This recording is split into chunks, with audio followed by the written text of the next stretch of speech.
السلام علیکم. میں محمد فخر الدین رضوی، فروٹ مرچنٹ، شترنجی پورہ، ناگپور، مہاراشٹر.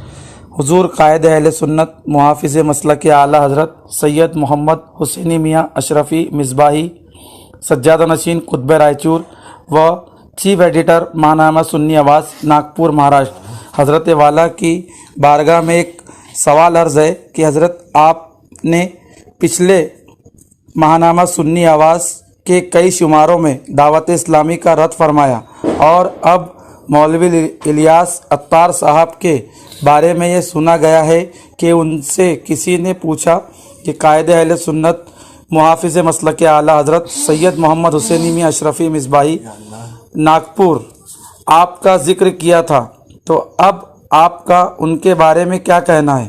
انہوں نے کہا ہمارا ان کا معاملہ صاف ہو گیا، اب ایسی کوئی بات نہیں رہی. کیا واقعی میں یہ بات سچ ہے؟ حضرت والا سے گزارش ہے اس پر تھوڑی روشنی ڈال کر قوم کو آگاہ فرمائیں. وعلیکم السلام. میں سید محمد حسینی، سجادہ نشین آستانہ عالیہ شمسیہ قطب رائچور و چیف ایڈیٹر ماہنامہ سنی آواز، ناگپور عرض گزار ہوں. جناب فخر الدین صاحب، فروٹ مرچنٹ، ناگپور، آپ نے جو سوال کیا ہے اس پر میں یہ کہنا چاہتا ہوں کہ میں پچھلے دنوں میں جب سے دعوت اسلامی قائم ہوئی ہے اس کے بعد سے لے کر آج تک میں الیاس عطار صاحب سے میں متفق نہیں ہوں. ان کی بناوٹی تحریک اور ان کے عجیب قسم کے کارنامے، میں ان سب چیزوں سے متفق نہیں ہوں. سب سے بڑی بات تو یہ ہے ان کے پاس رد وہابیہ نام کی کوئی چیز نہیں ہے. نہ رد وہابیت ہے، نہ رد دیوبندیت ہے، نہ رد غیر مقلدیت ہے، نہ رد رافضیت ہے. کسی گمراہ باطل فرقے کا کوئی رد نہیں ہے. صرف سنت کے نام پر جو ہے نا وہ تحریک لے کر آگے بڑھانا چاہتے ہیں. جس طرح سے آپ نے سنتوں کے نام پر لوگوں کو اپنے قریب کرنا چاہا، اس سے زیادہ باطل فرقوں کی تحریک ہے. خود تبلیغی جماعت بھی یہی کہتی ہے کہ سنت کا نام لے کر لوگوں کو قریب کرتی ہے اور اپنا دین ان پر مسلط کرتی ہے.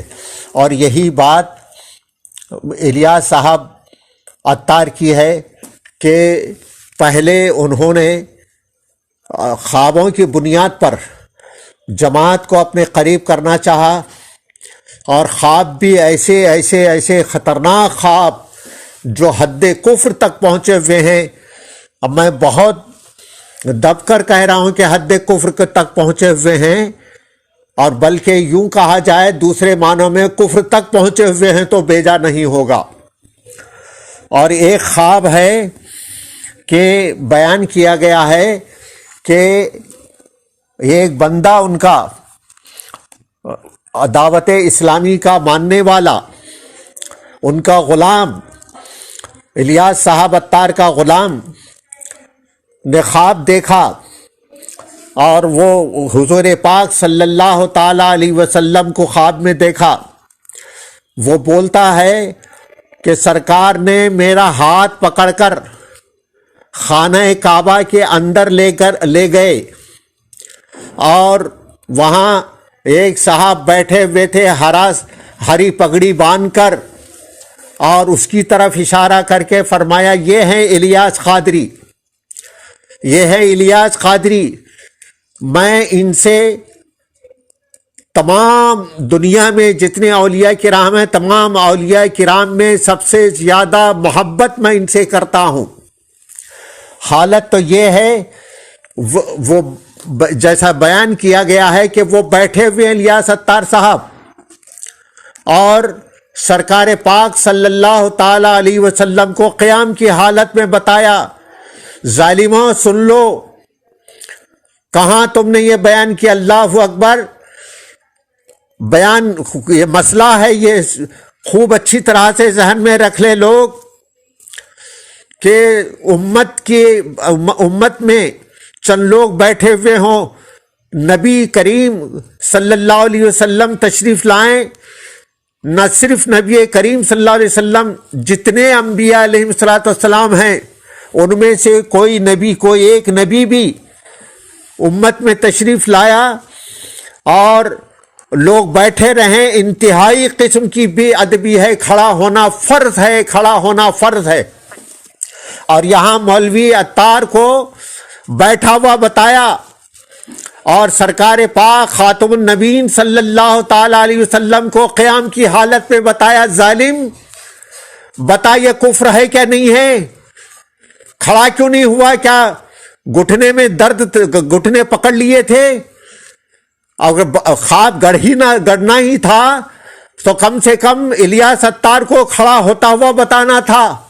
اس قسم کے بہت سارے واہیات خواب، جھوٹے خواب گھڑ کر حضور پاک صلی اللہ تعالی علیہ وسلم کی توہین اور تنقیص کی گئی ہے۔ یہاں تک کہ میرے سرکار پاک خاتم النبیین صلی اللہ تعالی علیہ وسلم کو الیاس عطار نے میٹھا کا لفظ استعمال کیا۔ تمام سنی مسلمانوں کو میں آگاہ کرنا چاہتا ہوں، میٹھا انسان کے لیے میٹھے کا لفظ استعمال کرنا منع ہے۔ اچھا خاصا کوئی آدمی ہو، اس کو وہ جا رہا ہو، اس کو کہیے اے میٹھے میاں ادھر آؤ، وہ جوتا لے کر مارے گا اور یہ کہے گا کہ مجھ کو میٹھا کہا۔ لغت میں، اردو ڈکشنری میں، غیاث اللغات میں، دوسری اور لغات میں، لغات کشوری میں میٹھا کا معنی لکھا ہے، زنخا کے معنی لکھا ہے، ٹھگ کے معنی لکھا ہے۔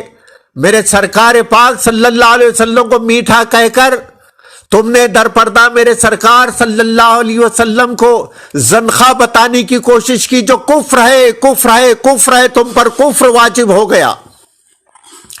اور ٹھگ کے معنی میں بھی آتا ہے، کون برداشت کرے گا؟ الیاس عطار، صرف سنتوں پر عمل کرنے کے نام پر یہ رونا دھونا تمہارا ڈھکوسلا ہے، یہ سب ڈھکوسلا ہے۔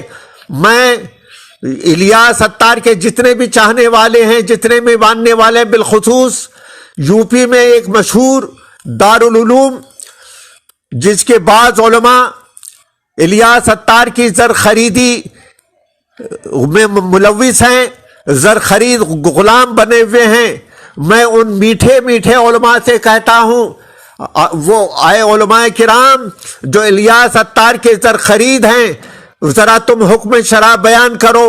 سرکار پاک صلی اللہ علیہ وسلم اور تمام انبیاء علیہ السلام اور ملائکہ اعظام علیہ السلام، صحابہ کرام، اولیاء اعظام اور دیگر متبرک پاک بندوں کو ایسا لفظ استعمال کی بارگاہ میں ایسا لفظ استعمال کرنا جس کے کئی معنی آتے ہیں، جس میں بعض معنی یا ایک معنی تنقیص اور توہین کا آتا ہے، اس لفظ کو ان کی بارگاہ میں استعمال کرنا کیسا ہے؟ ذرا تم خود بتاؤ میٹھے علماء کرام جو بہت بڑے مدرسے کے الیاس عطار کے زر خرید غلام ہیں، اور وہ میٹھے علماء کرام بتائیں کہ لفظ میٹھا استعمال کرنا، لغت دیکھو، اگر معنی نہیں معلوم تو لغت دیکھو، جو سرکار کی بارگاہ میں سرکار کو لفظ میٹھا استعمال کیا ہے، یہ صاف توہین ہے، صریح توہین ہے۔ میں بالکل بائیکاٹ کرتا ہوں۔ آج دسمبر 2020 کی پہلی تاریخ ہے۔ آپ پچھلے دنوں میں جب میں رد اور تردید کرتا تھا، اس وقت سے لے کر آج تک میں الیاس عطار کے نام کی تردید کرتا ہوں، کرتا رہوں گا۔ یہ دھوکہ دیتا ہے وہ، آپ دھوکے میں نہ آئیں۔ بہر صورت یہ ایک بہت بڑی بھیانک تنظیم ہے، اور لوگ آج تک جو ہے نا، جب سے وہابیہ، دیوبندیہ، غیر مقلدین اور دیگر فرقے باطلہ کا عروج ہوا، اس وقت اعلیٰ حضرت سرکار اعلیٰ حضرت امام احمد رضا خان نے رد و ابطال فرمایا۔ اس وقت سے لے کر آج تک مسلک اعلیٰ حضرت اسی بنیاد پر کہا جاتا ہے احقاق حق ابطال باطل کی بنیاد پر مسلک اعلیٰ حضرت کہا جاتا ہے. آج تک اس الیاس اتار نے نہ وہابیہ کی تردید کی، نہ دیوبندیہ کی تردید کی، نہ غیر مقلدین کی، نہ روافظ کی، دیگر فرق باطلہ کی کوئی تردید نہیں کی. ایک مرتبہ میں نے کہا تھا، سنی آباد میں شائع بھی ہوا تھا اور میں نے یوٹیوب پر بھی بیان ڈالا تھا، الیاس اتار صاحب، اور واقعی آپ سنتوں کے نام پر رونا دھونا کرتے ہو، اور یہی آپ کی تبلیغ ہے. کم سے کم سال بھر میں ایک مرتبہ فرق باطلہ کا رد کر کے بتائیے. سال بھر میں ایک مرتبہ فرق باطلہ کا رد کیجئے، وہابیوں کا، دیوبندیوں کا، غیر مقلدین کا، روافظ کا اور دیگر فرق باطلہ کا رد کر کے بتائیے. چلیے سال میں ایک بار نہیں، یا کم سے کم جو ہے نا مہینے میں ایک بار بتائیے، یا ہفتے میں ایک بار بتائیے. روزانہ نہ صحیح، کم سے کم ہفتے میں ایک بار، مہینے میں ایک بار، سال بھر میں ایک بار فرق باطلہ کا رد کر کے بتائیے. لیکن آج تک آپ نے فرق باطلہ کا رد نہیں کیا. بس سنتوں پر عمل، رونا دھونا، ایکشن، اسی پر تمہاری زندگی بسر ہو رہی ہے. تم مسلک اعلیٰ حضرت پر کیا عامل نہیں ہو. دعوت اسلامی اور سنی دعوت اسلامی مسلک اعلیٰ حضرت کی مبلغ نہیں ہے. ایک یہ قول ہے، دعوت اسلامی، سنی دعوت اسلامی، یہ دونوں مبلغ نہیں ہیں اور ترجمان نہیں ہیں، مسلک اعلیٰ حضرت کی ترجمان نہیں ہیں. اس کی اب آنے والے میرے یوٹیوب والے بیان میں اس کی تفصیل آئے گی. اس کی تفصیل اور تشریح بیان کر کے تمہارا رد و ابطال کروں گا، اور تم کو بتاؤں گا کہ تم مسلک اعلیٰ حضرت کے نام پر دھوکہ دے رہے ہو. تمہارے پاس مسلک اعلیٰ حضرت کا لفظ نہیں ہے، مسلک اعلیٰ حضرت کے نام پر دھوکہ دینا چاہتے ہو. یہ ہرگز نہیں ہوگا، میں اس کو برداشت نہیں کر سکتا. اور ان علماء سے گزارش ہے، میٹھے علماء سے گزارش ہے، بالخصوص میٹھے عبدالحلیم صاحب ناگپوری سے گزارش ہے کہ میٹھا پن چھوڑیں اور الیاس اتار کو بالکل اس سے علیحدہ ہو جائیں اور راہ راست پر آ جائیں. ورنہ آپ پر جو حکم شرع لفظ میٹھا کہنے پر کفر کا التزام ہوتا ہے، آپ پر بھی ہوگا. توبہ کرو. مفتی عبدالحلیم صاحب دارالعلوم، اور جو ایک مشہور دارالعلوم یو پی کا ہے، وہاں کے میٹھے علماء بھی توبہ کریں، اور تمام دعوت اسلامی کے مبلغین جتنے ہیں صرف لفظ میٹھا کہنے پر توبہ کریں اور تجدید ایمان، تجدید نکاح کریں. اور بہت ساری تفصیل رد اور اس کا دعوت اسلامی کے بارے میں میرا آنے والے یوٹیوب پہ آپ دیکھیے. اب ان کے خوابوں کی بنیاد پر کیسے کیسے بھیانک خواب ہیں، اب میں اس کا رد و ابطال کر کے بتاؤں گا. یہ تحریک ہماری تحریک نہیں ہے، یہ بہت زبردست غیروں کی طرف سے قائم کی ہوئی تحریک ہے جو مسلک اعلیٰ حضرت کے نام پر دھوکہ دے رہی ہے. سنی مسلمان ہوشیار رہیں اور دعوت اسلامی اور سنی دعوت اسلامی سے بھی بچے. میں اس کے بعد والے یوٹیوب میں سنی دعوت اسلامی اور دعوت اسلامی دونوں کا رد و ابطال کر کے ثابت کروں گا یہ ہمارے نہیں ہیں اور صرف مسلک اعلیٰ حضرت کے نام پر یہ دھوکہ دے رہے ہیں. ان سے بچیے اور بچائیے، اسی میں نجات ہے اور حفظ و امان ہے.